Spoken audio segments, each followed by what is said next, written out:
ಭಗವದ್ಗೀತೆಯ 15ನೇ ಅಧ್ಯಾಯದಲ್ಲಿ ಕೃಷ್ಣ ಪ್ರಾರಂಭದ 2 ಶ್ಲೋಕಗಳಲ್ಲಿ ಈ ಸಂಸಾರ ವೃಕ್ಷ ಅಂದರೆ ಈ ಸಂಸಾರ, ಈ ಜಗತ್ತು ಅದೊಂದು ಅರಳಿ ಮರ ಇದ್ದ ಹಾಗೆ ಅಂತ ಹೇಳಿ ತಾನು ತಿಳಿಸಿದ್ದಾನೆ. ಇದರ ಮೂಲ ಅದೇ ವಿಷ್ಣು, ಲಕ್ಷ್ಮಿ ಹಾಗೂ ಸಾತ್ವಿಕ, ರಾಜಸ, ತಾಮಸ ಈ ಗುಣಗಳು ಮೂಲ, ಅಂದರೆ ಮಣ್ಣು ಬೇರುಗಳಿದ್ದ ಹಾಗೆ ಅಂತ ತಿಳಿಸಿ, ನಂತರ ಕಾಂಡ, ಟೊಂಗೆ, ಟಿಸಿಲು ಮುಂತಾದವುಗಳೆಲ್ಲ ಉಳಿದ ಸಮಸ್ತ ಜಗತ್ತು, ಬ್ರಹ್ಮಾದಿ ದೇವತೆಗಳು, ಮನುಷ್ಯರು, ಗಂಧರ್ವರು, ಯಕ್ಷರು ಎಲ್ಲವೂ ಬಂತು. ಇವೆಲ್ಲವೂ ಕೂಡ ಟೊಂಗೆ ಟಿಸಿಲುಗಳಂತೆ ಇರುವಂಥದ್ದು. ಎಲೆಯೇ ವೇದಗಳು. ಯಾಕೆ ಅಂತ ಹೇಳಿದ್ರೆ ಹಣ್ಣು ಬಿಡಲಿಕ್ಕೆ ಎಲೆ ಬಹಳ ಮುಖ್ಯವಾಗಿ ಬೇಕು. ಆ ಎಲೆಯ ಸ್ಥಾನದಲ್ಲಿರುವ ವೇದ, ಉಪನಿಷತ್ತು, ಮಹಾಭಾರತ, ರಾಮಾಯಣ, ಭಗವದ್ಗೀತೆ ಮುಂತಾದವುಗಳೆಲ್ಲ, ಇವುಗಳಿಂದಾಗಿ 2 ಹಣ್ಣು ಬರ್ತದೆ. ಒಂದು ಮೋಕ್ಷ ಫಲ, ಮತ್ತೊಂದು ಸ್ವರ್ಗಾದಿ ಫಲಗಳು, ಅಂದರೆ ಸ್ವರ್ಗಕ್ಕೆ ಹೋಗೋದು, ವಾಪಸ್ ಬರೋದು, ಈ ರೀತಿ. ಹೀಗೆ ಈ ಒಂದು ಮರದ ಚಿತ್ರಣವನ್ನು ಕೃಷ್ಣ ಕೊಟ್ಟ ನಮಗೆ. ಅಂದರೆ ಈ ಜಗತ್ತೇ ಒಂದು ಮರ ಇದ್ದ ಹಾಗೆ ಅಂತ ತಿಳಿಸಿ ಇದನ್ನು ಇನ್ನೂ ಮುಂದುವರಿಸಿಕೊಂಡು ಹೋಗ್ತಾನೆ. ನ ರೂಪಮಸ್ಯೇಹ ತಥೋಪಲಭ್ಯತೆ ನಾಂತೋ ನ ಚಾದಿರ್ನ ಚ ಸಂಪ್ರತಿಷ್ಠಾ ಅಶ್ವತ್ಥಮೇನಂ ಸುವಿರೂಢಮೂಲಂ ಅಸಂಗಶಸ್ತ್ರೇಣ ದೃಢೇನ ಛಿತ್ವಾ ತತಃ ಪರಂ ತತ್ಪರಿಮಾರ್ಗಿತವ್ಯಂ ಯಸ್ಮಿನ್ ಗತಾ ನ ನಿವರ್ತಂತಿ ಭೂಯಃ ತಮೇವ ಚಾದ್ಯಂ ಪುರುಷಂ ಪ್ರಪದ್ಯೆ ಯತಃ ಪ್ರವೃತ್ತಿಃ ಪ್ರಸೃತಾ ಪುರಾಣಿ. ನ ರೂಪಮಸ್ಯೇಹ ತಥೋಪಲಭ್ಯತೆ. ಈ ಜಗತ್ತೆಂಬಂತಹ ಅರಳಿ ಮರ, ಅಶ್ವತ್ಥ ಮರ, ಇದರ ಯಥಾರ್ಥವಾದಂತಹ ರೂಪವನ್ನು ತಿಳಿಯುವುದು ಕಷ್ಟ ಅಂತ ಕೃಷ್ಣ ಹೇಳ್ತಾನೆ. ಅಂದರೆ ಈ ಜಗತ್ತನ್ನು ನಾವು ಹೇಗಿದೆಯೋ ಹಾಗೆ ತಿಳ್ಕೊಳ್ಳೋದು ಕಷ್ಟ. ಅಂದರೆ ಇದರ ಯಥಾರ್ಥ ಸ್ವರೂಪ ಯಾಕೆ ಅಂತ ಹೇಳಿದರೆ, ನಾವು ಹಿಂದೆ ಕೇಳಿದಾಗೆ ಬದಲಾಗ್ತಾ ಇರುವುದರಿಂದಾಗಿ, ನಿನ್ನೆ ಇದ್ದಾಗ ಇವತ್ತಿಲ್ಲ, ಇವತ್ತಿದ್ದಾಗ ನಾಳೆ ಇಲ್ಲ, ಈ ರೀತಿ ಯಾವಾಗಲೂ ಬದಲು ಆಗ್ತಾ ಇರುವುದರಿಂದಾಗಿ ಇದರ ಒಂದು ಆ್ಯಕ್ಚುಯಲ್, ಇದರ ನಿಜವಾದ ಸ್ವರೂಪ ಏನು ಅರ್ಥ ಮಾಡ್ಕೊಳ್ಳೋದು ಕಷ್ಟ. ಯಾಕಂತ ಹೇಳಿದರೆ ಬದಲಾಗ್ತಾ ಇರುವುದರಿಂದಾಗಿ. ಇನ್ನೊಂದೇನು ಅಂತ ಹೇಳಿದರೆ, ಈ ಜಗತ್ತನ್ನು ನಾವು ನೋಡ್ತೇವೆ, ಜಗತ್ತು ತನ್ನಷ್ಟಕ್ಕೆ ನಡ್ಕೊಂಡು ಹೋಗ್ತಾ ಇದೆ ಅಂತ ನಾವು ತಿಳ್ಕೊಳ್ತೇವೆ. ಆದರೆ ಇದು ಯಥಾರ್ಥವಾಗಿರುವುದಲ್ಲ. ಜಗತ್ತು ತನ್ನಷ್ಟಕ್ಕೆ ನಡ್ಕೊಂಡು ಹೋಗ್ತಾ ಇಲ್ಲ, ಮುಂದೆ ಹೋಗ್ತಾ ಇಲ್ಲ. ಮತ್ತೆ ಇದನ್ನು ನಡೆಸಿಕೊಂಡು ಹೋಗುವವನಿದ್ದಾನೆ ಭಗವಂತ. ಆ ಭಗವಂತ ನಡೆಸ್ಕೊಂಡು ಹೋಗ್ತಾ ಇದ್ದಾನೆ, ಆದರೆ ಅದು ನಮಗೆ ಗೊತ್ತಾಗೋದೇ ಇಲ್ಲ. ಹೀಗೆ ಈ ಜಗತ್ತು ಯಾರಿಂದಾಗಿ ನಡ್ಕೊಂಡು ಹೋಗ್ತಾ ಇದೆಯೋ ಅದು ಗೊತ್ತಾಗೋದೇ ಇಲ್ಲ ನಮಗೆ.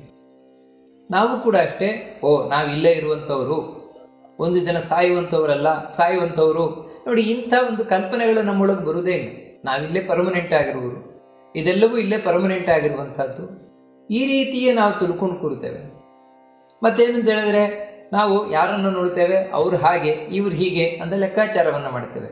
ಅವ್ರು ಒಳ್ಳೆಯವರು ಅಂತಿರ್ಬೋದು, ಇವ್ರು ಕೆಟ್ಟವರು ಅಂತಿರ್ಬೋದು, ಏನೇನೋ ಲೆಕ್ಕಾಚಾರಗಳನ್ನು ಮಾಡ್ತೇವೆ. ಆದರೆ ಅವ್ರು ಹಾಗೆ ಆಗಿರಬೇಕು ಅಂತಿಲ್ಲ. ಇದೆಷ್ಟು ವಿಚಿತ್ರ ಅಂತ ಹೇಳಿದ್ರೆ, ಒಬ್ಬ ವ್ಯಕ್ತಿ ಬಾಲ್ಯದಲ್ಲಿ ಏನಾಗಿರ್ತಾನೋ ವೃದ್ಧಾಪ್ಯದಲ್ಲಿ ಅದಾಗಿರಬೇಕು ಅಂತಿಲ್ಲ. ಸಂಪೂರ್ಣ ಬದಲಾಗ್ಬಿಡ್ಬೋದು. ಬಾಲ್ಯದಲ್ಲಿ ಭಾರಿ ಭಗವದ್ಭಕ್ತನಾಗಿದ್ದ ವ್ಯಕ್ತಿ ಯೌವನದಲ್ಲಾಗಬೇಕಾದ್ರೆ ಕಡು ನಾಸ್ತಿಕ ಆಗ್ಬೋದು, ಅಥವಾ ಬಾಲ್ಯದಲ್ಲಿ ಯೌವನದಲ್ಲಿ ಭಾರಿ ನಾಸ್ತಿಕನಾಗಿದ್ದ ವ್ಯಕ್ತಿ ವೃದ್ಧಾಪ್ಯದಲ್ಲಿ ದೊಡ್ಡ ಭಗವದ್ಭಕ್ತನಾಗ್ಬೋದು, ಪರಮಾಸ್ತಿಕ ಆಗ್ಬೋದು. ಅಂದರೆ ಹೇಳಲಿಕ್ಕೆ ಬರುವುದಿಲ್ಲ.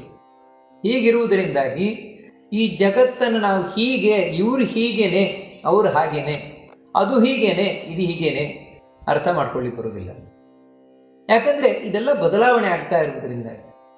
ಅಂದರೆ ಒಟ್ಟಾರೆ ಕೃಷ್ಣ ಇಲ್ಲಿ ಏನು ಹೇಳ್ತಾ ಇದ್ದಾನೆ ಅಂತ ಹೇಳಿದರೆ, ಈ ಜಗತ್ತು ನಂಬಲರ್ಹ ಅಲ್ಲ, ಅದು ಸಂಪೂರ್ಣ ನಂಬಲಿಕ್ಕೆ ಯೋಗ್ಯವಾದದ್ದಲ್ಲ. ಯಾಕಂದರೆ ಬದಲಾಗ್ತಾ ಇರುವುದರಿಂದಾಗಿ ನಾವು ಯಾವ ವ್ಯಕ್ತಿ ಚಂಚಲ ಮನಸ್ಸುಳ್ಳವನಿರ್ತಾನೋ ಅವನು ನಂಬುವುದಿಲ್ಲ.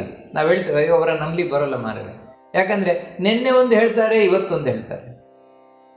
ಹೀಗೆ ನಾವು ಲೋಕದಲ್ಲಿ ಹೇಳುವುದುಂಟು. ಅಂದರೆ ಬದಲಾಗ್ತಾ ಇರುವುದನ್ನು ನಾವು ನಂಬಲಿಕ್ಕೆ ಹೋಗುವುದಿಲ್ಲ. ಈ ಜಗತ್ತು ಹಾಗೆ, ಇದು ಬದಲಾಗ್ತಾ ಇದೆ. ಅದಕ್ಕಾಗಿಯೇ ಇದರ ಯಥಾರ್ಥತೆಯನ್ನು ಅರ್ಥ ಮಾಡಿಕೊಳ್ಳುವುದು ಕಷ್ಟ ಅಂತ ಕೃಷ್ಣ ಹೇಳ್ತಾನೆ. ನಿಮಗೆ ತಿಳ್ಕೊಳ್ಳಿಕ್ಕಾಗೋಲ್ಲ ಇದನ್ನು. ಮತ್ತಿನ್ನೊಂದೇನು ಅಂತ ಹೇಳಿದರೆ, ನಾಂತೋ ನ ಚಾದಿಹಿ ನಂಚ ಸಂಪ್ರತಿಷ್ಠಾ. ಅಂತಹ ಅಂತಹ ಅಂತ ಹೇಳಿದ್ರೆ ಈ ಜಗತ್ತು ಯಾವಾಗಲೂ ಒಂದು ದಿನ ನಾಶ ಆಗಲೇಬೇಕಲ್ವ. ಆ ನಾಶವೂ ಕೂಡ ಗೊತ್ತಾಗುವುದಿಲ್ಲ ಅಂದರೆ ಅರ್ಥ ಏನು ಅಂತ ಹೇಳಿದರೆ ಆ ನಾಶಕ್ಕೆ ಕಾರಣನಾದವನು ದೇವರು. ಯಾಕಂದರೆ ಯಾರು ಸೃಷ್ಟಿಸಿದಾನೋ ಅವನೇ ನಾಶ ಮಾಡುವುದು, ಅವನು ಗೊತ್ತಾಗುವುದಿಲ್ಲ. ನಾಶವನ್ನು ಮಾಡಲಿಕ್ಕಿರುವಂತಹ ದೇವರು ಗೊತ್ತಾಗುವುದಿಲ್ಲ. ಹಾಗಂತ ಯಾವತ್ತೋ ಒಂದೇ ಕ್ಷಣದಲ್ಲಿ ದೇವರು ನಾಶ ಮಾಡುವುದಲ್ಲ. ಮತ್ತು ಈ ನಾಶ ಎಂಬಂತಹ ಪ್ರಕ್ರಿಯೆ ಇದು ನಿರಂತರವಾಗಿ ನಡೀತಾ ಇರೋದು. ಈ ಜಗತ್ತು ಹುಟ್ಟಿದಾಗಿನಿಂದ ನಾಶವೇ ಆಗ್ತಾ ಇದೆ. ಒಂದು ದಿನ ಸಂಪೂರ್ಣ ನಾಶ ಆಗೋಗುತ್ತಷ್ಟೆ ಹೊರತು ದಿಢೀರಂತ ಅವತ್ತೇ ಎಲ್ಲ ನಾಶ ಆಗೋದಲ್ಲ. ಮತ್ತು ಇದು ಒಂದು ಹೆಬ್ಬಾವಿದ್ದ ಹಾಗೆ. ಹೆಬ್ಬಾವು ಯಾವುದೇ ಒಂದು ಪ್ರಾಣಿಯನ್ನು ನುಗ್ಗುತ್ತದೆ, ಸ್ವಲ್ಪವೇ ಸಂಪೂರ್ಣ ನುಂಗಿದ ಮೇಲೆ ಎಲ್ಲ ನುಂಗಿ ಬಿಡಿತು ಅಂತ ನಾವು ಹೇಳೋದು. ಹಾಗೇನು ಸಾವು ನಾಶ ಚೂರ್ಚೂರೆ ಮಾಡ್ಕೊಂಡು ಬರ್ತದೆ. ಹಾಗೆ ಭಗವಂತ ಈ ಜಗತ್ತಿನ ನಮ್ಮ ನಾಶ ಪ್ರತಿ ಕ್ಷಣದಲ್ಲಿ ಮಾಡ್ಕೊಂಡು ಹೋಗ್ತಾ ಇದ್ದಾನೆ. ಅದೇ ಕಾಲವಾಗಿ. ಕಾಲಕ್ಕೆ ಹೆಸರೇ ಅದು. ಕಾಲ ಅಂದರೆ ಕಲ ಸಂಹರಣೆ, ನಾಶ ಮಾಡಲಿಕ್ಕೆ ಇರುವುದು ಕಾಲ. ನನಗೆ 10 ವರ್ಷ ಆಯಿತು, 20 ವರ್ಷ ಆಯಿತು, 30 ವರ್ಷ ಆಯಿತು ಅಂದರೆ ಅರ್ಥ ಏನು? 10 ವರ್ಷ ನನ್ನ ನಾಶ ಆಯಿತು ಅಂತ, 20 ವರ್ಷ ನನ್ನ ನಾಶ ಆಯಿತು, ಇನ್ನು 80 ವರ್ಷ ಉಳಿದಿದೆ. ಯಾಕೆ ನಾಶ ಆಗಲಿಕ್ಕೆ? 100 ವರ್ಷ ಆಯಿತು ಅಂದರೆ ಸಂಪೂರ್ಣ ನಾಶ ಆಯಿತು. ಅದಕ್ಕೆ 100 ವರ್ಷ ಆಯುಷ್ಯ ಮನುಷ್ಯನಿಗೆ ಅಂತ ಹೇಳಿ. ಯಾಕಂತ ಹೇಳಿದ್ರೆ 100 ವರ್ಷಕ್ಕೆ ಸಂಪೂರ್ಣ ನಾಶ ಆಗುತ್ತೆ. ಅಲ್ಲಿ ತನಕ ಸ್ವಲ್ಪವೇ ಹೆಬ್ಬಾವು ನುಂಬಿದಾಗೆ ಸ್ವಲ್ಪವೇ ನಾಶ ಆಗ್ತಾ ಬರ್ತಾ ಇರ್ತದೆ ಅಷ್ಟೇ. ಆದರೆ ಈ ನಾಶ ತನ್ನಷ್ಟಕ್ಕೆ ಆಗುವುದಲ್ಲ, ಮತ್ತು ಕಾಲನಿಯಾಮಕನಾದ ಭಗವಂತನಿಂದ. ಇದನ್ನೇ ಭಾಗವತ ಹೇಳ್ತದೆ. ಒಂದು ದಿನ ಸೂರ್ಯ ಹುಟ್ಟಿ ಮುಳುಗಿದ ಅಂತ ಹೇಳಿದರೆ ಅವನು ಹಾಗೇ ಬಂದು ಹೋದದ್ದಲ್ವಂತೆ. ಮತ್ತು ಒಂದು ದಿನದಲ್ಲಿ ಬಂದು ಹೋಗುವುದರೊಳಗೆ ತಗೊಂಡು ಹೋಗ್ತಾನಂತೆ. ಪ್ರತಿಯೊಬ್ಬ ವ್ಯಕ್ತಿಯದ್ದು ತಗೊಂಡು ಹೋಗ್ತಾನಂತೆ. ಏನಿದ್ರೆ ಆಯುರ್ ಹರತಿ ವೈಪುಂಸಾಂ ಉದ್ಯನ್ನಸ್ತಂಚಯನ್ನಸೌ, ನಮ್ಮ ಆಯುಷ್ಯವನ್ನು ತಗೊಂಡು ಹೋಗ್ತಾನಂತೆ. ಅದಕ್ಕೆ ಒಂದು ಸೂರ್ಯ ಉದಯ ಆಗಿ ಸೂರ್ಯ ಮುಳುಗಿದ ಅಂತ ಹೇಳಿದ್ರೆ ಆಯುಷ್ಯ ಹೋಯಿತು ಅಷ್ಟು. ಹೀಗೆ ಪ್ರತಿ ದಿನವೂ ಕೂಡ ಸೂರ್ಯ ಬರ್ತಾ ಇದ್ದಾನೆ ಹೋಗ್ತಾ ಇದ್ದಾನೆ. ಬಂದು ಹೋಗುವಾಗ ನಮ್ಮ ಆಯುಷ್ಯವನ್ನು ತಗೊಂಡು ಹೋಗ್ತಾ ಇದ್ದಾನೆ. ನಾವು ಇಷ್ಟು ದಿನ ಆಯಿತು, ಇಷ್ಟು ತಿಂಗಳಾಯಿತು, ಇಷ್ಟು ವರ್ಷ ಆಯಿತು ಲೆಕ್ಕಾಚಾರ ಮಾಡ್ತಾ ಇದ್ದೇವೆ. ಏನು ಆಯುಷ್ಯ ಹೋಗ್ತಾ ಇರುವುದನ್ನು. ಆದರೆ ಆ ಆಯುಷ್ಯವನ್ನು ತಗೊಂಡು ಹೋಗ್ತಾ ಇರುವ ಕಾಲನಿಯಾಮಕನಾದ ಭಗವಂತ ಗೊತ್ತಾಗೋದೇ ಇಲ್ಲ, ಕಾಣುವುದೇ ಇಲ್ಲ. ಕಾಲನಿಯಾಮಕನಾದನು ಗೊತ್ತಾಗುವುದೇ ಇಲ್ಲ. ಅದೇ ರೀತಿ ಆದಿಹಿ, ಈ ಜಗತ್ತನ್ನು ಸೃಷ್ಟಿ ಮಾಡಿರುವ ಭಗವಂತ ಕಾಣುವುದಿಲ್ಲ. ಒಬ್ಬನೇ ಜಗತ್ತನ್ನು ಸೃಷ್ಟಿ ಮಾಡಿದವನವನೇ, ಸಂಹಾರ ಮಾಡುವವನವನೇ. ಸೃಷ್ಟಿ ಮಾಡಿದ ದೇವರೂ ಗೊತ್ತಾಗ್ತಾ ಇಲ್ಲ, ಕಾಣುವುದಿಲ್ಲ ಅವನು. ಸಂಹಾರ ಮಾಡ್ತಾ ಇರುವ ದೇವರು ಕಾಣುವುದಿಲ್ಲ, ಸಂಹಾರ ಮಾಡುವ ದೇವರು ಕಾಣುವುದಿಲ್ಲ. ನಚ ಸಂಪ್ರತಿಷ್ಠಾ, ಈ ಜಗತ್ತು ಇವತ್ತು ಯಾರನ್ನ ಅವಲಂಬಿಸಿಕೊಂಡು ನಿಂತಿದೆ ಅವನು ಗೊತ್ತಾಗುವುದಿಲ್ಲ. ಅದೇ ಭಗವಂತನೇ. ಆ ಭಗವಂತನನ್ನೇ ಆಶ್ರಯಿಸಿಕೊಂಡಿದೆ ಈ ಜಗತ್ತು. ಈ ಜಗತ್ತಿನಲ್ಲಿ ಇವತ್ತು ಉಳಿದಿದೆ ಜಗತ್ತು ದೇವರಿಂದ. ಅಂದರೆ ಜಗತ್ತು ಉಳಿದಿರುವುದು ದೇವರಿಂದ, ನಾಳೆ ಜಗತ್ತು ಅಳಿಯುವುದು ದೇವರಿಂದ, ಹಿಂದೆ ಜಗತ್ತು ಹುಟ್ಟಿರುವುದು ದೇವರಿಂದ. ಆದರೆ ಇಷ್ಟೆಲ್ಲ ಮಾಡುವ ದೇವರು ಮಾತ್ರ ಕಾಣುವುದಿಲ್ಲ ಇಲ್ಲಿ. ಅದಕ್ಕೆ ಹೇಳ್ತಾ ಇರೋದು ನಾಂತೋನ ಚಾದಿಹಿ ನಂತ ಸಂಪ್ರತಿಷ್ಠಾ ಅಶ್ವತ್ಥಮೇನಂ ಸುವಿರೂಢಮೂಲಂ ಅಸಂಗ ಶಸ್ತ್ರೇಣ ದೃಢೇನ ಚಿತ್ವ. ಹೌದು, ಇವಾಗ ಇಷ್ಟೆಲ್ಲ ಕಥೆ ಯಾಕೆ ಹೇಳ್ತಾ ಇದ್ದೀರಿ? ಈ ಅರಳಿ ಮರದ ಕಥೆ ನಮ್ಗೆ ಯಾಕೆ ಹೇಳ್ತಾ ಇದ್ದೀರಿ? ಇವಾಗ ನಮ್ಗೇನು ಮಾಡಬೇಕಾಗಿದೆ?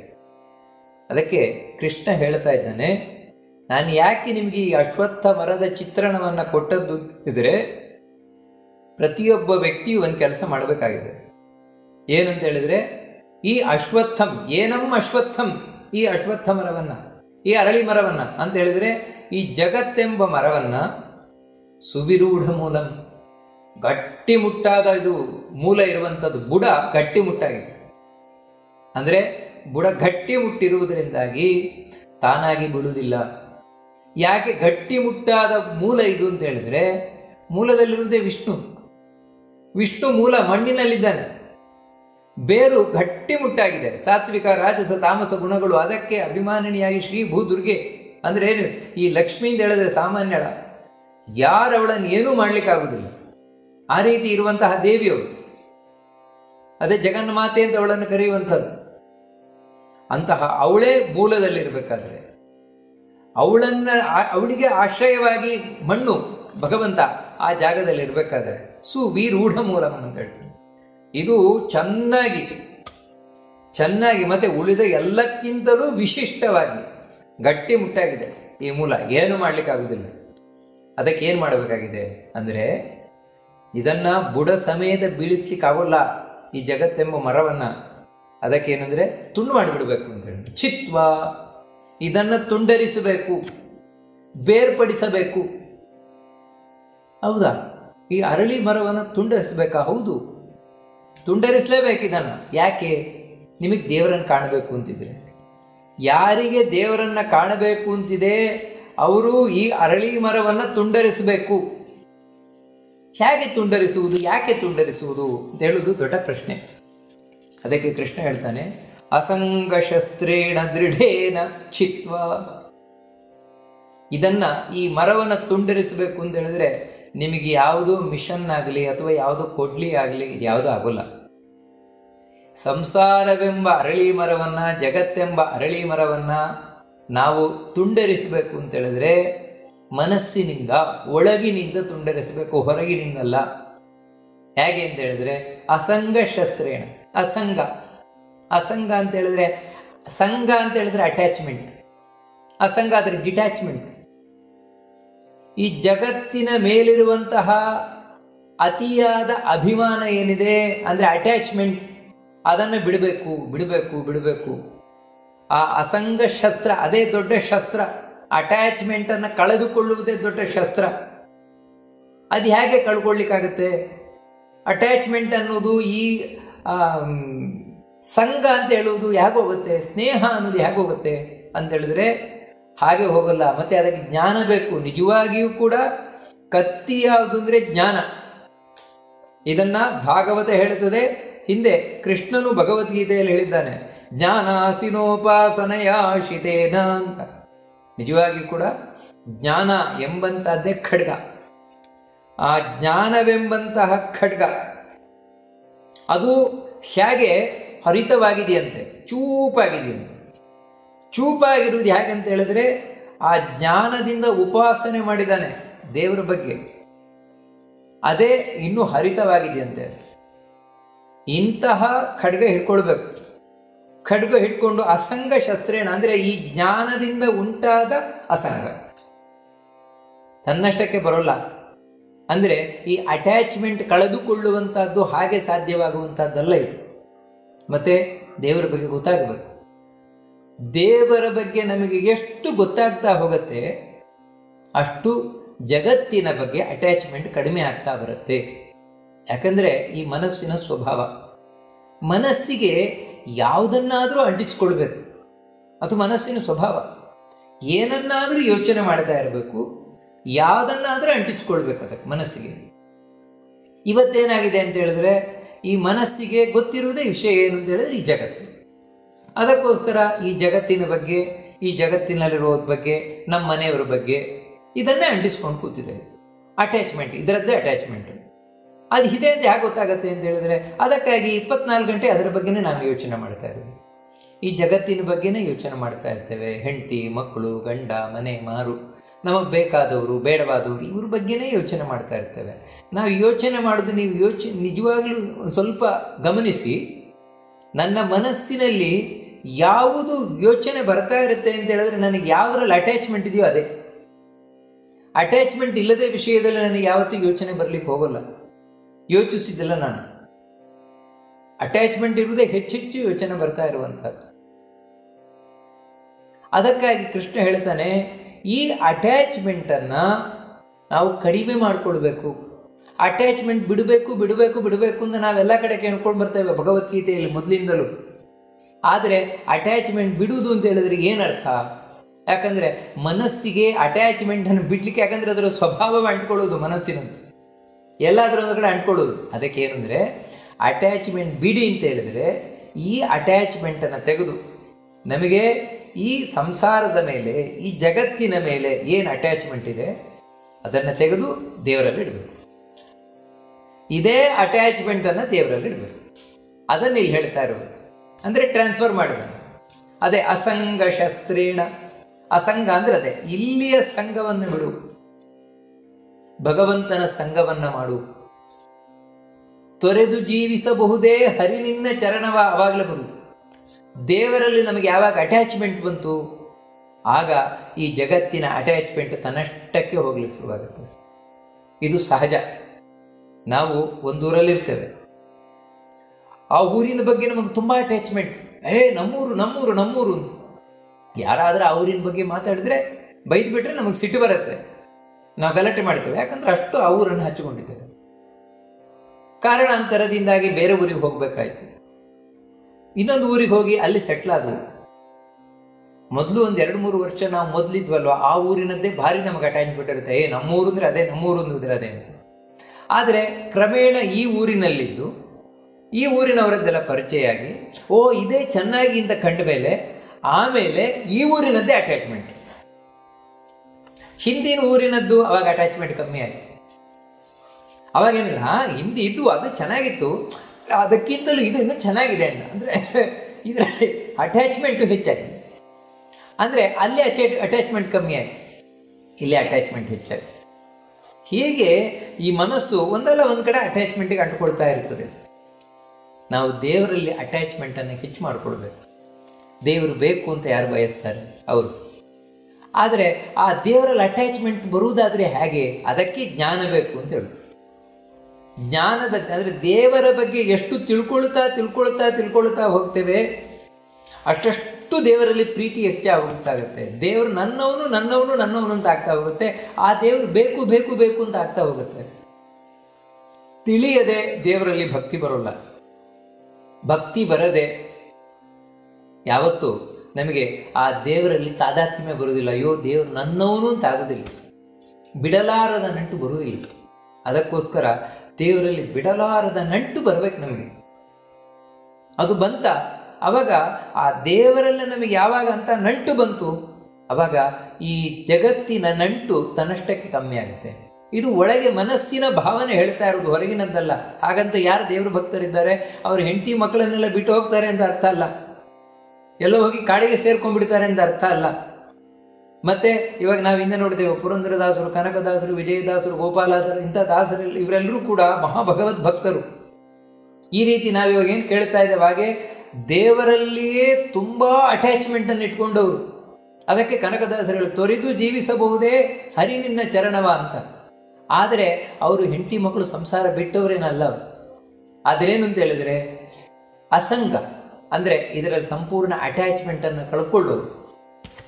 ಹೇಗೆಂದರೆ ಪುರಂದರದಾಸರು ಹೇಳಿದಾಗೆ ಇರಬೇಕು ಇಲ್ಲದಿರಬೇಕು, ಆ ರೀತಿ ಇರಬೇಕು ಇಲ್ಲದಿರಬೇಕು, ಆಸೆ ಲೇಷ ಮಾಡದಂತೆ. ಸ್ವಲ್ಪವೂ ಆಸೆ ಇಲ್ಲ ಅವರಿಗೆ, ಇರಬೇಕು ಅಷ್ಟೇ. ಆ ರೀತಿ ಇರುವವರೇ ಹೊರತು ಒಳಗಿನಿಂದ ಅಟ್ಯಾಚ್ಮೆಂಟ್ ಇಲ್ಲ. ಇದು ನಿಜವಾದ ಖಡ್ಗ, ತುಂಡರಿಸುವ ಖಡ್ಗ. ಇಲ್ಲಿ ತುಂಡರಿಸಬೇಕಾದದ್ದು ಮರ. ಅಂದರೆ ಯಾಕಂದರೆ ಈ ಮರವೇ ಒಂದು ಕಲ್ಪನೆ.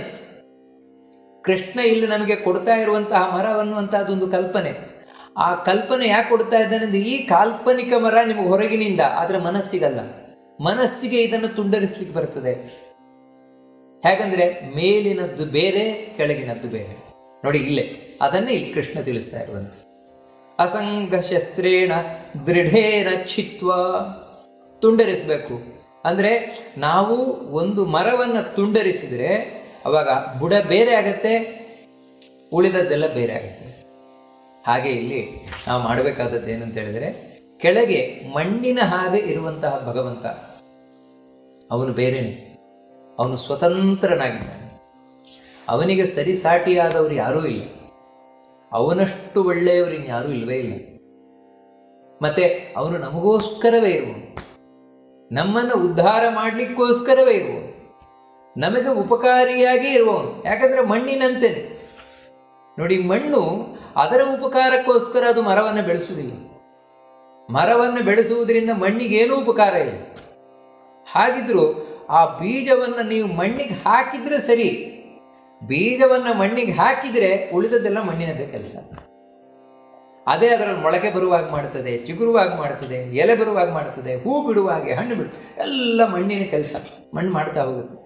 ನೋಡಿ, ಆ ರೀತಿ ಭಗವಂತ ತಾನೇ ನಮ್ಮ ಜವಾಬ್ದಾರಿಯನ್ನು ವಹಿಸಿಕೊಂಡು ನಮಗೆ ಯಾವ ಯಾವ ಕಾಲದಲ್ಲಿ ಏನೇನು ಬೇಕೋ ಅದೆಲ್ಲವನ್ನು ಕೊಟ್ಟು, ಯಾವ ರೀತಿ ಅಂತ ಹೇಳಿದ್ರೆ ಜಗನ್ನಾಥದಾಸರು ಹೇಳಿದಾಗೆ ಕಣ್ಣೆಗಿವಿಗ ಅಂದದಲ್ಲಿ ಕಣ್ಣನ್ನು ರೆಪ್ಪೆ ಯಾವ ರೀತಿ ನೋಡ್ಕೊಳ್ತದೆ ಆ ರೀತಿ ಭಗವಂತ ನಮ್ಮನ್ನು ನೋಡ್ಕೊಳ್ತಾನೆ. ಅದರಿಂದಾಗಿಯೇ ಆ ಭಗವಂತನನ್ನು ಸರ್ವೋತ್ತಮ ಅಂತ ಕರೆಯುವಂಥದ್ದು. ಹರಿ ಸರ್ವೋತ್ತಮ ಅಂತ ಯಾಕೆ ಹೇಳುವುದು ಅಂದರೆ ಇದು ಬರಿಯ ಮಾತಲ್ಲ. ಮತ್ತು ನಮ್ಮನ್ನು ರಕ್ಷಣೆ ಮಾಡುವವರಲ್ಲಿ, ನಮ್ಮನ್ನು ನೋಡಿಕೊಳ್ಳುವವರಲ್ಲಿ, ನಮ್ಮನ್ನು ಜಾಗರೂಕತೆಯಿಂದ ಪ್ರೀತಿಸ್ತಾ ಇರುವವರಲ್ಲಿ ವಿಷ್ಣುವಿಗೆ ಸರಿಸಾಟಿಯಾದವರು ಯಾರೂ ಇಲ್ಲ. ಅದಕ್ಕಾಗಿ ಅವನನ್ನು ಸರ್ವೋತ್ತಮ ಅಂತ ಕರೆಯುವುದು. ಅವನು ಸ್ವತಂತ್ರನಾಗಿರುವವನು. ಇನ್ನು ಅವನನ್ನು ಹೊರತುಪಡಿಸಿದರೆ ಲಕ್ಷ್ಮಿ, ಅದೇ ಬೇರಿನ ಹಾಗೆ ಇರುವಂಥವಳು ಲಕ್ಷ್ಮಿ. ಹಾಗೆ ಸಾತ್ವಿಕ ರಾಜಸ ತಾಮಸ ಗುಣಗಳು ಇವೆರಡೂ ಕೂಡ ಪ್ರಧಾನವಾಗಿರುವಂಥವುಗಳು. ಲಕ್ಷ್ಮಿಯ ಅನುಗ್ರಹವು ಅಷ್ಟೇ ಮುಖ್ಯವಾಗಬೇಕು. ಇದು ನಿತ್ಯವಾಗಿರುವಂಥ ಪದಾರ್ಥಗಳು. ಇನ್ನು ತುಂಡು ಮಾಡಿ, ಯಾಕಂತ ಹೇಳಿದ್ರೆ ಮಣ್ಣು ಯಾವಾಗಲೂ ಇದ್ದೇ ಇರುತ್ತೆ, ಬೇರು ಇರುತ್ತೆ. ಈ ತುಂಡು ಮಾಡಿದ್ರಿ ಅಂತ ಹೇಳಿದ್ರೆ ಕಾಂಡ, ಟಿಸಿಲು, ಟೊಂಗೆ ಇವೆಲ್ಲ ಏನು ಅಂತ ಹೇಳಿದ್ರೆ ಅಸ್ವತಂತ್ರ. ಅಂದರೆ ಬೇರನ್ನು ಮಣ್ಣನ್ನು ನಂಬಿಕೊಂಡಿರುವುದು. ಬೇರು ಮಣ್ಣು ಏನು ಕೊಡ್ತು ಅದನ್ನು ತಿನ್ಕೊಂಡಿರುವಂಥವುಗಳು ಇವೆಲ್ಲವೂ ಕೂಡ. ಅದೇ ರೀತಿ ಇಡೀ ಜಗತ್ತು ಅಸ್ವತಂತ್ರ. ನೋಡಿ, ಇದು ನಾವಿಲ್ಲಿ ಮುಖ್ಯ ತಿಳ್ಕೊಳ್ಬೇಕಾದ್ರೆ ಉಳಿದದ್ದೆಲ್ಲವೂ ಕೂಡ ಅಸ್ವತಂತ್ರ. ಭಗವಂತನ ಅಧೀನವಾಗಿರುವಂಥವುಗಳು, ಲಕ್ಷ್ಮೀನಾರಾಯಣರ ಅಧೀನವಾಗಿರುವಂಥದ್ದು ಇದೀ ಜಗತ್ತು. ಅಂದರೆ ಮಣ್ಣು ಬೇರು ಅದರ ಅಧೀನವಾಗಿದೆ, ಅದರ ಕಂಟ್ರೋಲಲ್ಲಿದೆ. ಉಳಿದ ಎಲ್ಲವೂ ಕೂಡ ಕೊಟ್ಟರೆ ಉಂಟು, ಇಲ್ಲದಿದ್ರಿಲ್ಲ. ಬೇರು ನೀರು ಕೊಟ್ಟರೆ ಎಲ್ಲದಕ್ಕೂ ಉಂಟು, ಕಾಂಡಕ್ಕೆಲ್ಲ ಉಂಟು, ಇಲ್ಲದಿದ್ರೆ ಇಲ್ಲವೇ ಇಲ್ಲ. ಸ್ವತಂತ್ರವಾಗಿ ಯಾವ ಮರಕ್ಕೂ, ಯಾವ ಕಾಂಡಕ್ಕಾಗಲಿ, ಯಾವ ಟಿಸಿಲಿಕ್ಕಾಗಲಿ ಈ ನೀರನ್ನು ಪಡೀಲಿಕ್ಕಾಗೋಲ್ಲ, ಆಹಾರ ಪಡೀಲಿಕ್ಕಾಗೋಲ್ಲ. ಅದಕ್ಕೆ ಗೊಬ್ಬರ ಹಾಕುವುದು ನಾವು ಮಣ್ಣಿಗೆ, ನೀರು ಹಾಕುವುದು ಮಣ್ಣಿಗೆ. ಆದರೆ ಆ ಮಣ್ಣು ಹಾಗೂ ಬೇರು ಎಷ್ಟು ತಾನು ಜವಾಬ್ದಾರಿಯನ್ನು ವಹಿಸಿಕೊಳ್ತದೆ ಅಂತ ಹೇಳಿದ್ರೆ ನೋಡಿ, ಆಶ್ಚರ್ಯ. ಒಂದು ಮರ 500 ಅಡಿ ಎತ್ತರಕ್ಕಿರಲಿ, ಆದರೆ ಆ 500 ಅಡಿ ಎತ್ತರದವರೆಗೂ ಕೂಡ ಆ ಕಡೆಗೆ ಮೇಲೆ ಇರುವಂತಹ ಒಂದು ಟಿಸಿಲು, ಒಂದು ಎಲೆ, ಅಲ್ಲಿಗೂ ಕೂಡ ನೀರು ಸರಬರಾಜಾಗ್ತದೆ. ಅಂದರೆ ಅಷ್ಟು ಎತ್ತರಕ್ಕೆ ನೀರು ಏರಬೇಕಲ್ವ, ಪ್ರೆಷರ್ ಬೇಕಲ್ವ. ಅದು ಯಾವ ಪ್ರೆಷರ್? ಅದು ಬೇರಿನಲ್ಲಿರುವಂಥದ್ದು. ಬೇರಿನಲ್ಲಿರುವಂತಹ ಪ್ರೆಷರು ಅದಕ್ಕೆ ಅಲ್ಲಿ ತನಕ ಹೋಗ್ತದೆ. ಇಲ್ದಿದ್ರೆ ಆ ಮೇಲೆ ಇರುವಂತಹ ಎಲೆಗೆ ತಾನೇ ಎಳ್ಕೊಳ್ಳಿಕ್ಕಾಗೋಲ್ಲ ನೀರನ್ನು. ಕೆಳಗೆ ಮಣ್ಣಿನಲ್ಲಿರುವ ನೀರನ್ನು ಅದಕ್ಕೆ ಎಳ್ಕೊಳ್ಳಿಕ್ಕಾಗೋಲ್ಲ. ಮತ್ತು ಕೆಳಗೆ ಇರುವ ಬೇರು ತಾನೇ ಆ ಫೋರ್ಸಿನಲ್ಲಿ ಅದನ್ನು ಮೇಲಕ್ಕೆ ಕಳಿಸ್ತದೆ. ನೋಡಿ, ಅದಕ್ಕೆ ಮೇಲಕ್ಕೆ ಹೋಗುತ್ತೆ. ಅದು ಇಲ್ಲೂ ಹಾಗಿದೆ. ಲಕ್ಷ್ಮೀನಾರಾಯಣರು ಪ್ರತಿಯೊಬ್ಬ ಜೀವಿಗೂ ಕೂಡ ಅವನಿಗೆ ಏನೇನು ಬೇಕೋ ಅದನ್ನು ಕೊಡ್ತಾ ಇದ್ದಾರೆ, ಕೊಟ್ಟು ರಕ್ಷಣೆಯನ್ನು ಮಾಡ್ತಾ ಇದ್ದಾರೆ. ಇದನ್ನೇ ಕನಕದಾಸರು ಹೇಳಿದ್ದು, ತಲ್ಲಣಿಸದಿರು ಕಂಡ್ಯ ತಾಳು ಮನವೇ ಎಲ್ಲರನ್ನು ಸಲಹುವನು, ಇದಕ್ಕೆ ಸಂಶಯ ಬೇಡ ಅಂತ. ಅದಕ್ಕಾಗಿ ನಾವು ಬೇರ್ಪಡಿಸಬೇಕಾದದ್ದು ಲಕ್ಷ್ಮೀನಾರಾಯಣರು ಬೇರೆ, ನಾರಾಯಣ ಸ್ವತಂತ್ರನಾಗಿರುವವರು. ಆ ನಾರಾಯಣನ ಅಧೀನವಾಗಿದ್ದು ಲಕ್ಷ್ಮಿ ಎಲ್ಲವನ್ನ ನೋಡಿಕೊಳ್ಳುವಂಥವಳು. ಇವರಿಬ್ಬರು ನಿತ್ಯರು. ಉಳಿದ ಬ್ರಹ್ಮಾದಿ ಸಮಸ್ತ ದೇವತೆಗಳು ಕೂಡ ಅನಿತ್ಯರು. ಇವತ್ತು ಬರ್ತಾರೆ, ನಾಳೆ ಹೋಗ್ತಾರೆ. ಉಳಿದ ಎಲ್ಲ ಜಗತ್ತು ಕೂಡ ಅಷ್ಟೇ, ಬರ್ತದೆ ಹೋಗ್ತದೆ. ಅದರಿಂದಾಗಿ ಅಸ್ವತಂತ್ರ, ಅನಿತ್ಯ. ಅದರಿಂದ ಏನು ಅಂದರೆ, ಅದರಿಂದ ಈಗ ನಿಮಗೆ ಸಂಘ ಬಿಡ್ಲಿಕ್ಕೆ ಸುಲಭ ಆಯಿತು.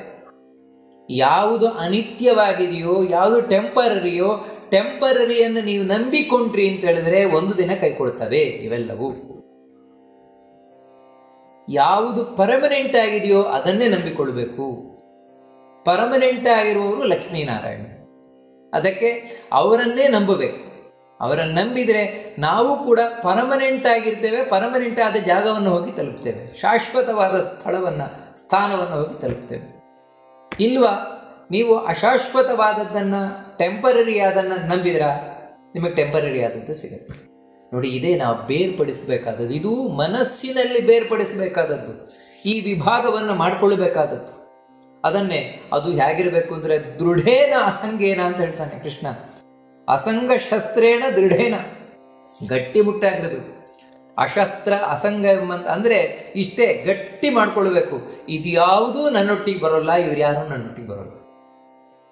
ಇದನ್ನು ಸ್ಪಷ್ಟ ತಿಳ್ಕೊಳ್ಬೇಕಾದ್ರೆ ಇಡೀ ಪ್ರಪಂಚ ಯಾವುದು ನನ್ನೊಟ್ಟಿಗೆ ಬರೋಲ್ಲ, ಕಡೆಗೆ ಯಾವ ದೇವತೆಯೂ ನನ್ನೊಟ್ಟಿಗೆ ಬರೋಲ್ಲ.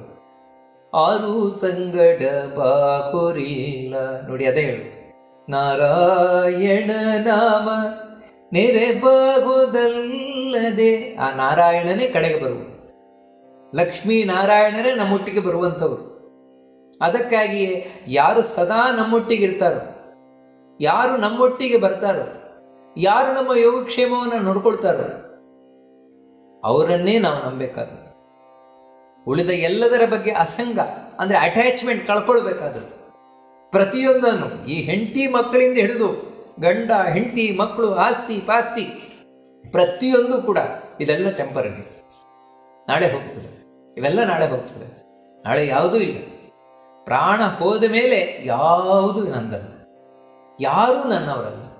ಎಲ್ಲಿವರೆಗೆ ಅಂದರೆ ಈ ದೇಹವೇ ನಂದಲ್ಲ. ನಂತರ ಪ್ರಾಣ ಹೊರಗೆ ಹೋಯ್ತಾ ಈ ದೇಹದಿಂದ, ಆಮೇಲೆ ಈ ದೇಹ ನಂದಲ್ಲ. ಹೀಗಿರಬೇಕಾದ್ರೆ ನಾವು ಯಾವುದನ್ನು ನಂಬುದು? ನೋಡಿ, ಇದೆಲ್ಲವೂ ಮನುಷ್ಯ ಅರ್ಥ ಮಾಡ್ಕೊಳ್ಬೇಕು. ಅದಕ್ಕೆ ದೃಢೇನ ಗಟ್ಟಿ ಮಾಡ್ಕೊಳ್ಬೇಕು. ಒಳಗೆ ಗಟ್ಟಿ ಮಾಡ್ಕೊಳ್ಬೇಕು ಅಂದರೆ ಒಳಗೆ ಕನ್ಫರ್ಮ್ ಆಗಬೇಕು ಮನಸ್ಸಿಗೆ. ಆಗ ಮಾತ್ರ ದೇವ್ರ ಕಡೆ ಹೋಗ್ಲಿಕ್ಕಾಗತ್ತೆ ಅಷ್ಟೇ.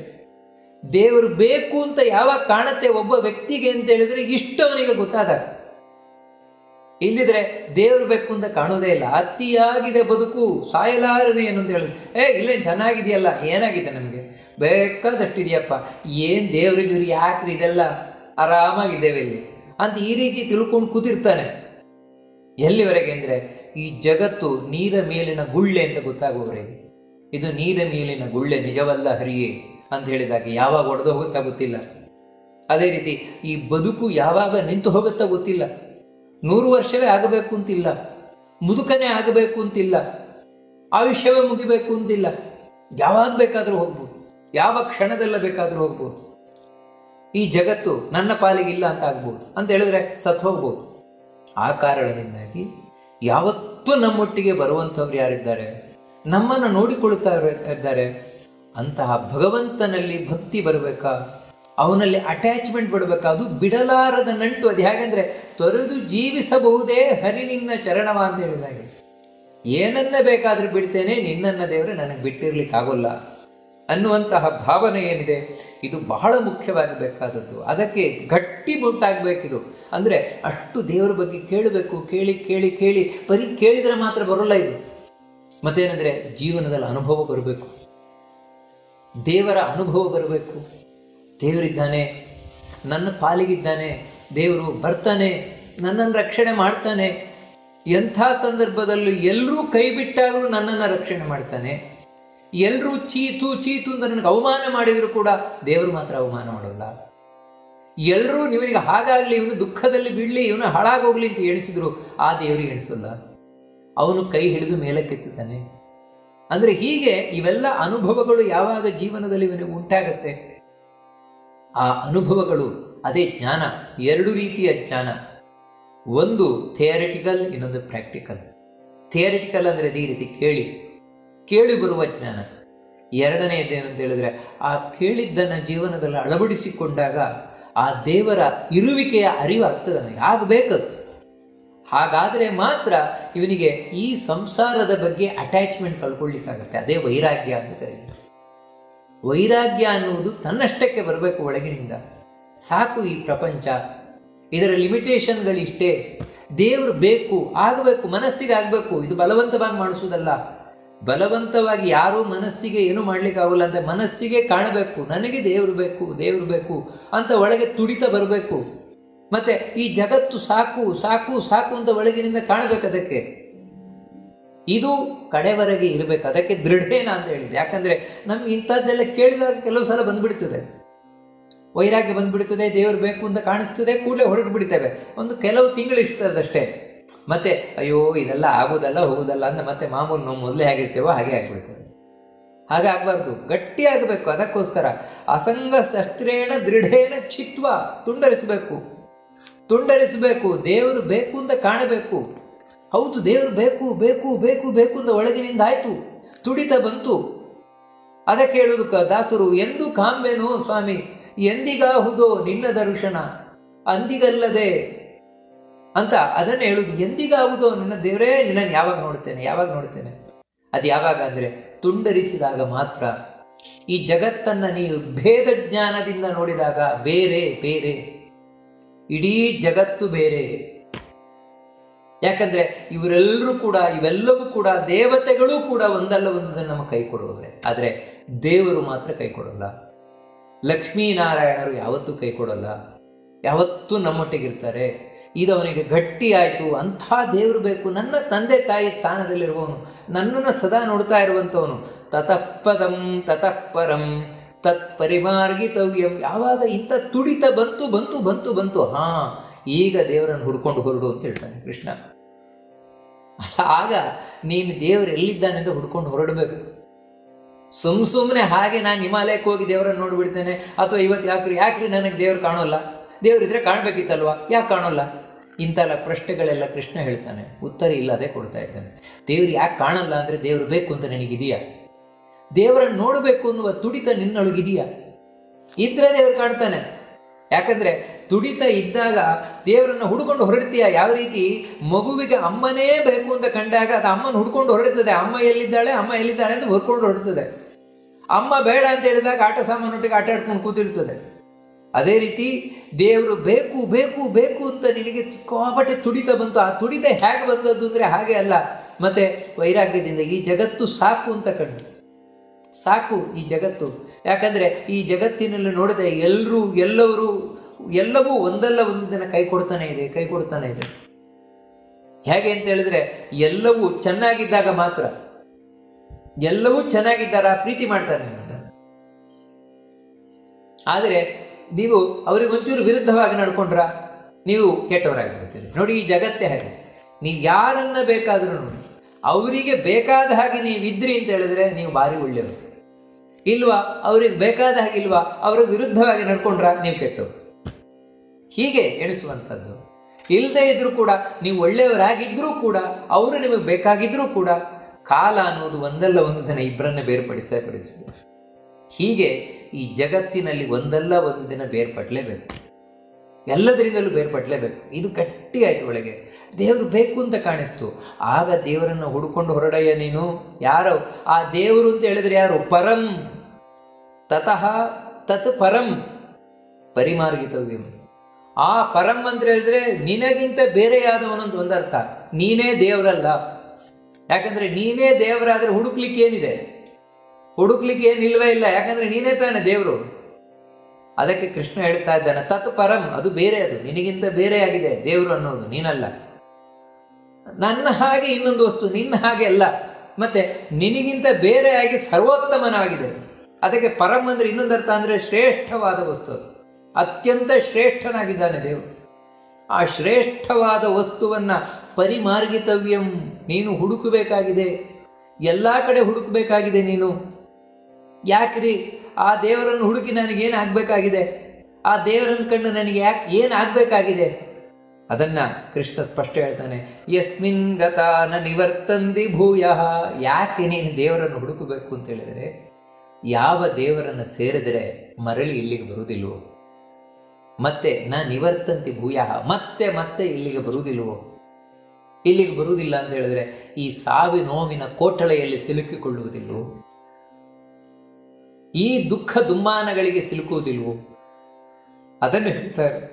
ಅಂತ ಹೇಳಿದರೆ ದೇವರನ್ನು ಕಾಣುವುದರಿಂದ ಆಗುವ ದೊಡ್ಡ ಲಾಭ ಏನೆಂದರೆ ದೇವರ ಪರಮಾನುಗ್ರಹ. ಅವನನ್ನು ಕಾಣುವ ತನಕ ಅಷ್ಟೇ ತಡ. ದೇವರನ್ನು ಕಾಣುವ ತನಕ, ದೇವರನ್ನು ಕಂಡ್ರೆ ದೇವರು ಕೈಬಿಡೋಲ್ಲ. ದೇವರು ಒಮ್ಮೆ ತನ್ನ ಕರುಣಾಪೂರ್ಣ ದೃಷ್ಟಿಯಿಂದ ನನ್ನನ್ನು ನೋಡಿದ, ನಾನು ಅವನನ್ನು ನೋಡಿದೆ. ನಮ್ಮಿಬ್ಬರ ದೃಷ್ಟಿ ಸೇರಿತು ಅಂತ ಹೇಳಿದರೆ, ನನ್ನದು ದೇವರದ್ದು ದೃಷ್ಟಿ ಸೇರಿತು ಅಂತ ಹೇಳಿದರೆ, ಮತ್ತೆ ದೇವರು ಯಾವತ್ತಿಂದ ಯಾವತ್ತಿಗೂ ನನ್ನ ಮೇಲಿನ ಕಣ್ಣನ್ನು ತೆಗೆಯುವುದಿಲ್ಲ. ಯಾವತ್ತೂ ಕಣ್ಣಿಟ್ಟಿರ್ತಾನೆ ದೇವರು. ನನ್ನನ್ನು ಕರ್ಕೊಂಡು ಹೋಗ್ತಾನೆ. ಮಗು ಅಮ್ಮ ಬೇಕು ಅಂತ ಜಾತ್ರೆಯಲ್ಲಿ ಅಮ್ಮನನ್ನು ಹುಡುಕಿತು. ಸಾವಿರಾರು ಜನರ ಮಧ್ಯದಲ್ಲಿ ಅಮ್ಮನೇ ಬೇಕು ಅಂತ ಹಠ ಮಾಡಿ ಹುಡುಕಿತು. ಕಡೆಗೆ ಅಮ್ಮನನ್ನು ಸೇರಿತು. ಅಮ್ಮ ಸಿಕ್ಕಿಬಿಟ್ಲು. ಅಮ್ಮ ಸಿಕ್ಕಿದ ಮೇಲೆ ಏನು ಮಾಡ್ತಾಳೆ? ಮಗುವನ್ನು ಕರ್ಕೊಂಡು ಹೋಗ್ತಾಳಲ್ವ ಮನೆಗೆ. ಯಾರ ಮನೆಗೆ? ತನ್ನ ಮನೆಗೆ. ಹಾಗೇನೆ ನಾವಿವತ್ತು ಜಾತ್ರೆಯಲ್ಲಿ ಸಿಕ್ಕಾಕೊಂಡಿದ್ದೇವೆ. ಈ ಜಾತ್ರೆಯಲ್ಲಿ ಸಿಕ್ಕಾಕಿಕೊಂಡು ಜಾತ್ರೆಯಲ್ಲಿರುವಂತಹ ರಂಗು ರಂಗಿನ ಪದಾರ್ಥಗಳಲ್ಲಿ ಖುಷಿ ಪಡ್ತಾ ಇದ್ದೇವೆ.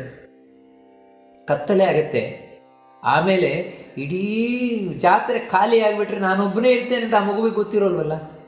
ಆ ರೀತಿ ನಮಗೂ ಗೊತ್ತಿಲ್ಲ. ಈ ಜಾತ್ರೆ ಒಂದು ದಿನ ಮುಗಿದು ಹೋಗುತ್ತೆ. ಯಾವಾಗ? ಮರಣದ ತನಕ ಈ ಜಾತ್ರೆ. ಯಾವಾಗ ಮರಣ ಬಂತು ಅಲ್ಲಿಗೆ ಈ ಜಾತ್ರೆ ಮುಗೀತು. ಆಮೇಲೆ ನಾನೊಬ್ಬನೇ ಕತ್ತಲೆಯ ದಾರಿಯಲ್ಲಿ ನಾನೊಬ್ಬನೇ ಸಾಗಬೇಕಾಗುತ್ತೆ ಸತ್ತ ಬಳಿಕ. ಅದಕ್ಕಿಂತ ಮೊದಲೇ ನಾವು ಜಾಗರೂಕರಾಗಿಬಿಟ್ರೆ, ಯಾವ ರೀತಿ ಮಗು ಬುದ್ಧಿವಂತ ಆದರೆ ಯಾವಾಗ ತಾನು ಅಮ್ಮನಿಂದ ದೂರ ಆಗಿಬಿಟ್ಟೆ ಕೂಡಲೇ ನನಗೆ ಅಮ್ಮ ಬೇಕು ಅಂತ ಹಠ ಹಿಡಿದು ಜಾತ್ರೆ ಮುಗಿಯುವುದರೊಳಗೆ ಅಮ್ಮ ನನ್ನ ಸೇರ್ಕೊಂಡ್ಬಿಡ್ತು. ಅದೇ ದೇವರನ್ನು ನೋಡುಬಿಡು ಅಂತ ಹೇಳುದು. ಪ್ರಾಣ ಹೋಗುವುದರೊಳಗೆ ದೇವರನ್ನು ಕಾಣು ನೀನು. ಅವಾಗೇನಾಗತ್ತೆ ಅಂತ ಹೇಳಿದ್ರೆ, ಅಮ್ಮನ ಸೇರಿದಾಗೆ ಮಗು ಅಮ್ಮನ ಮಡಿಲನ್ನು ಸೇರಿದರೆ ಅಮ್ಮ ಯಾವ ರೀತಿ ಮನೆ ಕರ್ಕೊಂಡು ಹೋಗ್ತಾಳೆ, ಆ ರೀತಿ ದೇವರು ತನ್ನ ಲೋಕಕ್ಕೆ ಕರ್ಕೊಂಡು ಹೋಗ್ತಾನೆ, ತನ್ನ ಮನೆಗೆ ನಮ್ಮನ್ನು ಕರ್ಕೊಂಡು ಹೋಗ್ತಾನೆ. ತ್ವಮೇವ ಮಾತಾಚ ಪಿತಾ ತ್ವಮೇವ ಅಂತ ಅದಕ್ಕೆ ತಾನೇ ದೇವರನ್ನು ಹೇಳುವುದು. ತನ್ನ ಮನೆಗೆ ಕರ್ಕೊಂಡೋಗಿ ಜೋಪಾನವಾಗಿ ಇಟ್ಕೊಳ್ತಾನೆ. ಮತ್ತೆ ಯಾವತ್ತೂ ಈ ಜಾತ್ರೆಗೆ ಬಂದು ಈ ರೀತಿ ಒದ್ದಾಡುವಾಗ ಮಾಡೋದಿಲ್ಲ ದೇವರು. ಮತ್ತೆ ಈ ಸಂಸಾರದ ಜಾತ್ರೆಗೆ ಬಂದು ಒದ್ದಾಡುವ ಪ್ರಸಂಗ ಇಲ್ಲ. ಅದಕ್ಕೆ ಯಸ್ಮಿನ್ ಗತ ನನಿವರ್ತಂತಿ ಭೂಯಃ. ಎಲ್ಲಿಗೆ ಹೋದವರು ಮತ್ತೆ ಈ ಸಾವು ನೋವಿಗೆ ಸಿಲುಕುವುದಿಲ್ವೋ, ಸಾವಿನಿಂದ, ನೋವಿನಿಂದ, ಮುಪ್ಪಿನಿಂದ, ರೋಗ ರುಜಿನಗಳಿಂದ, ದುಃಖ ದುಮ್ಮಾನಗಳಿಂದ ದೂರವಾಗಿ ಸುಖದಲ್ಲಿ ದೇವರೊಟ್ಟಿಗಿರ್ತಾರೋ, ಅದಕ್ಕಾಗಿ ದೇವರನ್ನು ನೋಡಬೇಕಪ್ಪ. ನೋಡು, ದೇವರನ್ನು ನೋಡಬೇಕು ಅಂದರೆ ಹೀಗೆ ಪ್ರೋಸೆಸ್. ತುಂಬ ಚಂದವಾದ ವಿವರಣೆ. ಅದಕ್ಕೆ 15ನೇ ಅಧ್ಯಾಯ ಯಾಕೆ ಅತ್ಯಂತ ಪ್ರಮುಖವಾದದ್ದು ಅಂದರೆ, ಆ ದೇವರ ಬಳಿ ನಾವು ಹೋಗಬೇಕು ಅಂತ ಹೇಳಿದ್ರೆ ಎಲ್ಲಿಂದ ಸ್ಟಾರ್ಟಿಂಗ್ ಪಾಯಿಂಟ್, ಅಲ್ಲಿಂದ ಹಿಡಿದು ಚೆನ್ನಾಗಿ ತೋರಿಸ್ಕೊಂಡು ಬರ್ತಾನೆ. ನೀನು ಏನು ಮಾಡಬೇಕಾಗಿದೆ ಕೃಷ್ಣ. ತಮೇವ ಚಾದ್ಯಂ ಪುರುಷಂ ಪ್ರಪದ್ಯೆ. ಅದಕ್ಕಾಗಿ ನೀನು ತಮೇವ ಚಾದ್ಯಂ ಪುರುಷಂ ಪ್ರಪದ್ಯೆ, ಆ ದೇವರಿಗೆ ಮೊರೆ ಹೋಗಬೇಕು. ಇನ್ಯಾರನ್ನು ಹೊಕ್ಕಿದ್ರೂ ಪ್ರಯೋಜನ ಇಲ್ಲ. ತಮೇವ, ಆ ದೇವರನ್ನೇ ಮೊರೆ ಹೋಗಬೇಕು. ಯಾರೀ ದೇವರು ಅಂದರೆ ಅದಕ್ಕೆ ಹೇಳ್ತಾರೆ, ಆದ್ಯಂ ಪುರುಷಂ ಪ್ರಪದ್ಯೇತ ಅಂದರೆ ಯಾರು ಮೊದಲಿದ್ನೋ, ಏನೂ ಇಲ್ಲದೆ ಇದ್ದಾಗಲೂ ಯಾರಿದ್ನೋ, ನಾಳೆ ಎಲ್ಲ ನಾಶ ಆದ ಮೇಲೂ ಯಾರಿರ್ತಾನೋ ಅಂತಹ ಭಗವಂತ ನಾರಾಯಣ. ಅವನಿಗೆ ನಾರಾಯಣ ಅಂತ ಹೆಸರೇ ಅದು. ಅವನು ಮೊದಲಿದ್ದವ ಅಂತ ತಿಳಿಸುವುದೇ ನಾರಾಯಣ ಶಬ್ದದ ಅರ್ಥ. ಯಾಕಂದರೆ ಮೊದಲು ಏನೂ ಇರಲಿಲ್ಲ, ಬರೀ ನೀರು ಮಾತ್ರ ಇತ್ತು. ಆ ನೀರಿನಲ್ಲಿ ಇದ್ದವನೇ ನಾರಾಯಣ. ನಾರ ಅಂದರೆ ನೀರು, ಅದರಲ್ಲಿದ್ದವನೇ ನಾರಾಯಣ. ಇನ್ನೊಂದು ನಾರ ಅಂದರೆ ನಾವೆಲ್ಲರೂ ನರ ಸಂಬಂಧಿಯಾಗಿ ಎಲ್ರಿಗೂ ಅವನೇ ಆಶ್ರಯ, ಎಲ್ಲರೂ ಅವನನ್ನೇ ನಂಬಿಕೊಂಡಿರುವವರು. ಅದಕ್ಕಾಗಿ ಅವನನ್ನೇ ಪಡಿಬೇಕು, ಅವನನ್ನೇ ಶರಣು ಹೊಂದಬೇಕು. ಶರಣಂ ಆದ್ಯಂ ತಮೇವ ಚಾದ್ಯಂ ಪುರುಷಂ ಪ್ರಪದ್ಯೆ. ಅವನಿಗೆ ನಾನು ಶರಣು ಹೊಂದುತ್ತಾ ಇದ್ದೇನೆ ಅಂದರೆ ಆಶ್ರಯಿಸ್ತಾ ಇದ್ದೇನೆ. ದೇವರೇ, ನೀನೇ ನನ್ನನ್ನು ರಕ್ಷಣೆ ಮಾಡಬೇಕು, ನಿನ್ನ ಬಳಿಗೆ ನೀನೇ ನನ್ನನ್ನು ಕರ್ಕೊಂಡು ಹೋಗಬೇಕು, ನಿನ್ನ ಬಳಿಗೆ ಹೋಗುವ ಮಾರ್ಗವನ್ನು ನೀನೇ ತೋರಿಸಬೇಕು ನನಗೆ. ನೋಡಿ, ರೀತಿ ಆ ದೇವರನ್ನೇ ನಂಬಬೇಕು. ಯತ ಪ್ರವೃತ್ತಿ ಪ್ರಸೃತ ಪುರಾಣಿ. ಹಿಂದಿನಿಂದಲೂ ಕೂಡ ಈ ಜಗತ್ತಿನ ಒಂದು ಈ ಪ್ರವಾಹ ಯಾರಿಂದಾಗಿ ಮುಂದುವರ್ಕೊಂಡು ಹೋಗ್ತಾ ಇದೆಯೋ ಅಂದರೆ ಜಗತ್ತು ಸೃಷ್ಟಿಯಾಗ್ತಾ ಇದೆ, ನಾಶ ಆಗತ್ತೆ, ಇನ್ನೊಂದು ಜಗತ್ತು ಸೃಷ್ಟಿಯಾಗುತ್ತೆ, ಇರುತ್ತೆ, ನಾಶ ಆಗತ್ತೆ. ಈ ರೀತಿ ಪ್ರತಿಯೊಂದು ಆಗು ಹೋಗುಗಳು ಕೂಡ ಯಾರಿಂದಾಗಿ ನಡೀತಾ ಇದೆಯೋ ಹಿಂದಿನಿಂದಲೂ ಕೂಡ ಅವನಿಗೆ ಶರಣು ಹೊಂದಬೇಕು, ಆ ದೇವರಿಗೆ ಶರಣು ಹೊಂದಬೇಕು. ಯಾಕಂದರೆ ಅವನ ಅನುಗ್ರಹದಿಂದ ಮಾತ್ರ ಅವನನ್ನು ಕಾಣಲಿಕ್ಕೆ ಸಾಧ್ಯ. ನನ್ನ ಪ್ರಯತ್ನದಿಂದ ನಾನು ಖಂಡಿತ ದೇವರನ್ನು ಕಾಣಲಿಕ್ಕಾಗಲ್ಲ.